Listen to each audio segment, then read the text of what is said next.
எந்த அளவுக்கு வந்து மணிகள் வந்து நெருக்க கட்டியிருக்கிறது பார்த்தீங்கன்னா தெரியும். நீங்கள் பார்த்தீங்களா? அப்போது என்ன மாதிரியான உரம் கொடுக்கலாம்? இவ்வளோ நீளமாக கட்டியிருக்கே, இவ்வளோ அடுக்கடுக்காக கட்டியிருக்கே, இதுக்கு என்னென்ன மாதிரியான உரங்கள் வந்து கொடுக்கலாம் அப்படின்னா, நாம் உளவியல்னு சொல்கிறது முழுக்க முழுக்க வந்துட்டு இயற்கை முறையில் வந்து சாகுபடிக்கு போங்க. இவ்வளோ களை இருக்குங்க, என்னங்க அந்த இலையில வந்து மிளகு செடியில் ஏதாவது பூச்சி இருக்காங்க வந்து பாருங்க. எந்த செடியில பூச்சி இருக்கான்னு பாருங்க.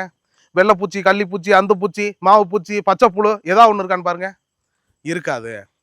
அனைவருக்கும் வணக்கம். உளவி ஆர்கனைசேஷன்லேருந்து நான் உங்கள் தினேஷ்குமார். சமவெளியில் வந்து செடி மிளகு வந்து சாத்தியம்தான். அதாவது வந்து 60 விழுக்காடு நிழலும் 40 விழுக்காடு வெயிலும் இருக்கும்போது நாம் வந்து மிளகு வந்து சாத்தியப்படுத்திடலாம் அப்படின்னு நம்ம வந்து சொல்லியிருந்தோம். சரிங்க, இது வந்து மழை காலத்தில் கொஞ்சம் வந்து கிளைமேட்டிக்கல் சேஞ்ச் இருக்கும்போது, கொஞ்சம் குளிர் இருக்கும்போது மிளகு வந்துடும். இப்போ நீங்கள் பார்த்தீங்கன்னா வந்துட்டு உங்களுக்கு மிளகு இப்போ எப்படி வரும்? ஆனால் இப்போ நாம் இருக்கிறது பார்த்தீங்கன்னா கிட்டத்தட்ட மார்ச்சில் இருக்கோம், அடுத்து ஏப்ரல், மே நல்ல வெயில் இருக்கும். இப்போயே பார்த்தீங்கன்னா பிப்ரவரிலேருந்தே இந்த வருஷம் பார்த்தீங்கன்னா கடுமையான வெயில் வந்து தொடங்கிருச்சு. அப்போ இப்படி இருக்கும்போது பார்த்தீங்கன்னா மலை பிரதேசங்களில் ஏற்காடோ, கொல்லிமலையோ, நீலகிரியோ, கோத்தகிரியோ, கொடைக்கானலோ அதுபோல் மலை பிரதேசங்களில் மட்டும் வந்து பிரி வந்து அடுக்காக வரும். அதான் வந்து பிரி வந்து உதிராது.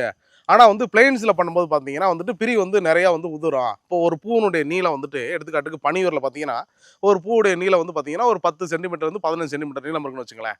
அதில் பார்த்தீங்கன்னா 7 சென்டிமீட்டர் அளவுக்கு மட்டும்தான் வந்துட்டு பிரி நிற்கும், மிச்ச பிரி எல்லாம் கொட்டிடும் அப்படின்னு நிறையா கம்ப்ளைண்ட்ஸு. நாம் என்ன சொன்னோம், சரியான உர மேலாண்மையும் நீர் மேலாண்மையும் இருந்தால் பிரிகள் வந்து கொட்டாது, ஒரு பிரி கூட கொட்டாது, அவ்வளவு நீளமாக அவ்வளோ அடுக்கடுக்காக வந்து வரும் அப்படின்னு நம்ம வந்து சொல்லியிருந்தோம். அப்போ இப்போ வந்து வெயில் காலம், இப்போ இந்த மார்ச்சில் எப்படி வந்து பிரிகள் வந்து இறங்கியிருக்கு, பிரிகள் எப்படி கொட்டாமல் இருக்கு அப்படிங்கிறத வாங்க பார்க்கலாம். இதை பாருங்க, இதில் ஏதாவது வந்து பிரிகள் வந்து உதிர்ந்துருக்கான்னு சொல்லி பாருங்க. ஒன்றில் மட்டும் இல்லை, அப்படியே அடுத்தடுத்து பாருங்க. இது சமவெளியில் எவ்வளோ ஓப்பனான பிளேஸில் நாம் வந்து சாகுபடி பண்ணியிருக்கோங்கிறத நீங்கள் வந்து பாருங்கள். 1 இல்லை 2 இல்லை, அடுக்கடுக்கா. இதில் ஏதாவது வந்து பிரிகள் வந்து கொட்டியிருக்கா அப்படிங்கிறத நீங்கள் தான் சொல்லணும். ரெண்டாவது, இந்த பிரியினுடைய நீளம் பார்த்தீங்கன்னா எவ்வளோ இருக்குன்னு சொல்லி தெரியும். இதனுடைய அந்த எம்எம்னு சொல்லுவாங்க, அதான் வந்து உருட்டு. இந்த உருட்டு எந்த அளவுக்கு வரும் அப்படிங்கிறத நீங்கள் வந்து பார்க்கலாம். இது 1ல் மட்டும்தான் வருதா அப்படின்னா நீங்கள் வந்து பார்க்கலாம், எல்லா இலைகளையுமே பார்த்தீங்கன்னா அடுக்கடுக்காக வரும். கரிமுண்டாவுக்கும் பனியூருக்கும் என்னங்க வித்தியாசம் அப்படின்னு நிறையா வந்து சந்தேகங்கள் வந்து எழுப்பியிருந்தீங்க. நாம் சொல்கிறோம், கரிமுண்டா அடுக்கடுக்கா தொடர்ச்சியாக வந்து ஒரு இலைக்கு இன்னொரு இலைக்கு இடையில பூக்களை வந்து இறக்கிட்டே இருக்கும். எப்படி இறக்கும்னு சொல்லி வாங்க பார்க்கலாம்.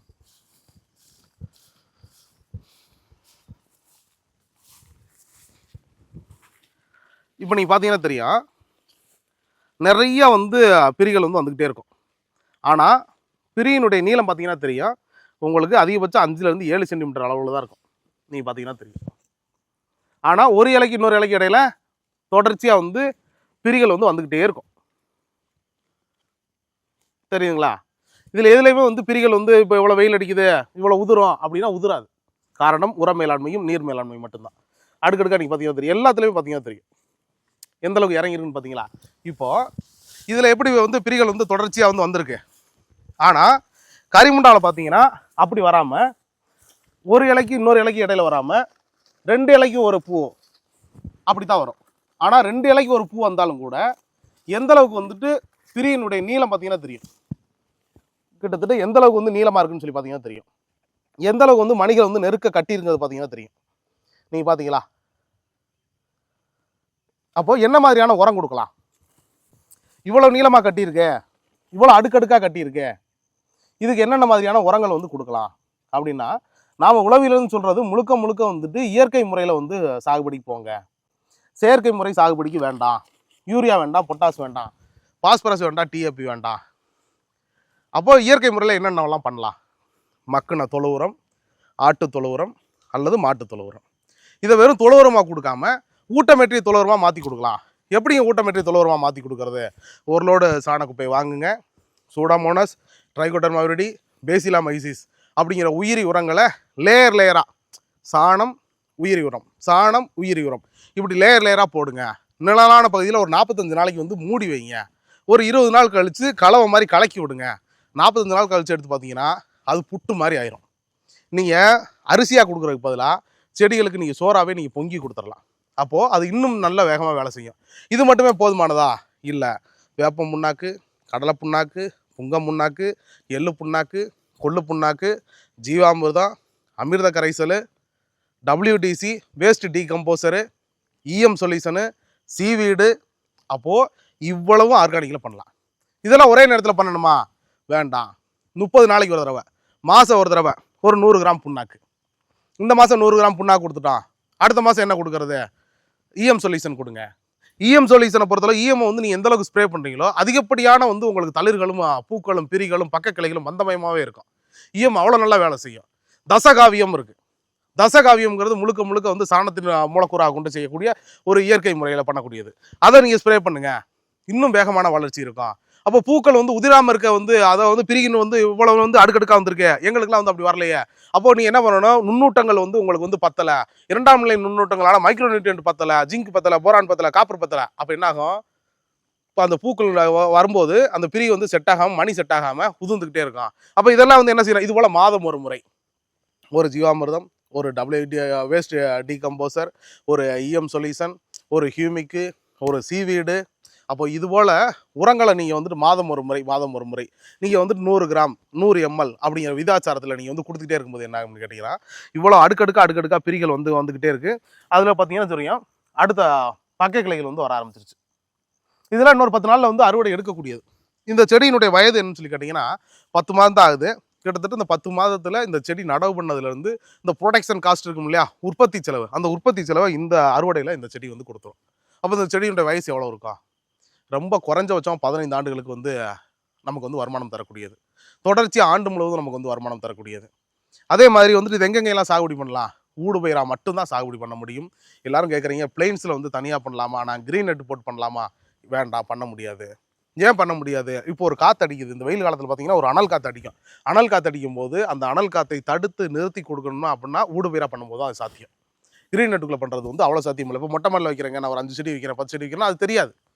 ஏன்னா வந்து தொட்டியில் வைக்கிறோம், நம்ம இடத்துக்கு தகுந்த மாதிரி நம்ம வந்து மாற்றி வச்சுக்கிற முடியும். சாகுபடி பரப்பளவாக நம்ம வந்து போகும்போது பார்த்தீங்கன்னா தென்னைக்குள்ளே, பாக்குக்குள்ளே, டிம்பர் மரங்களுக்குள்ளே இது போல் வந்து ஊடு பயிராக வந்து சாகுபடி பண்ணலாம். மேற்கொண்டு பார்த்தீங்கன்னா இந்த பனியூரை பொறுத்தளவுக்கு எல்லாரும் வந்து கரிமுண்டா தான் பெஸ்ட்டுங்கிறீங்க. கரிமுண்டாவும் பனியூரும் பார்த்தீங்கன்னா உற்பத்தியில், அதாவது செடி மிளகை பொறுத்தளவுக்கு உற்பத்தியில் பார்த்தீங்கன்னா வந்து உங்களுக்கு இது வந்து 2 கிலோ மிளகு வந்து நமக்கு வந்து பனியூர் தருது அப்படின்னா கரிமுண்டாவும் அதே 2 கிலோ தரும். காரணம், இது 2 இலைக்கு ஒரு பூ வந்தாலும் கூட பிரிவினுடைய நீளம் வந்து அதிகமாக இருக்கும். அது வந்து கரிமுண்டா பார்த்தீங்கன்னா ஒரு இலைக்கும் இன்னொரு இலைக்கு இடையில தொடர்ச்சியாக வந்து பூக்கள் வந்துகிட்டே இருக்கனால பிரிவினுடைய நீளம் சின்னதாக இருந்தால் கூட காரத்தில் பார்த்தீங்கன்னா ரெண்டுமே வந்து ஈக்குவலைஸ்டாக தான் இருக்கும். கிட்டத்தட்ட வந்து 9 mm 10 mm அளவுக்கு வரக்கூடியது பார்த்தீங்கன்னா இந்த கரிமுண்டாவும் பனியூரும். இது போல் வந்து வீரியரக நாட்கள் வந்து நம்ம வந்து கொடுக்குறோம். எப்படி கொடுக்குறோம்? தமிழ்நாடு பூரா இலவசமாக டெலிவரி கொடுக்குறோம்.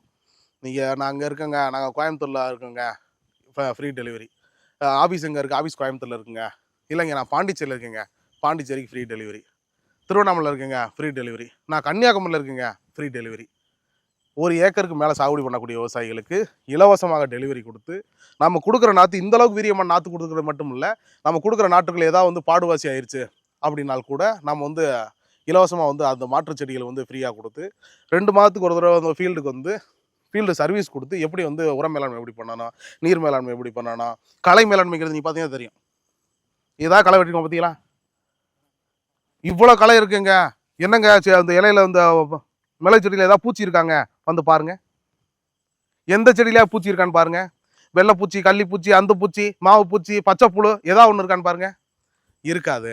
அப்போது அக்ரிகல்ச்சர் கிராப்லேயே பார்த்தீங்கன்னா மருந்தடிக்க தேவையில்லாது, அப்பா நம்ம உரக்கடைக்கு போக தேவையில்லைப்பா, என்ன பூச்சி வருமோ என்ன நோய் வருமோ எப்படி கண்ட்ரோல் பண்ணுறதா, அந்த பயம் இல்லாத ஒரே பயிர் சாகுபடி மிளகு சாகுபடி. இதுபோல் வீரியரக நாற்றுகள் வேணுங்கிற விவசாயிகள் நிச்சயமாக நீங்கள் வந்து உழவி வந்து தொடர்பு கொள்ளுங்கள். உழவி என்றும் உங்களோடு பயணிக்கும். நன்றி, வணக்கம்.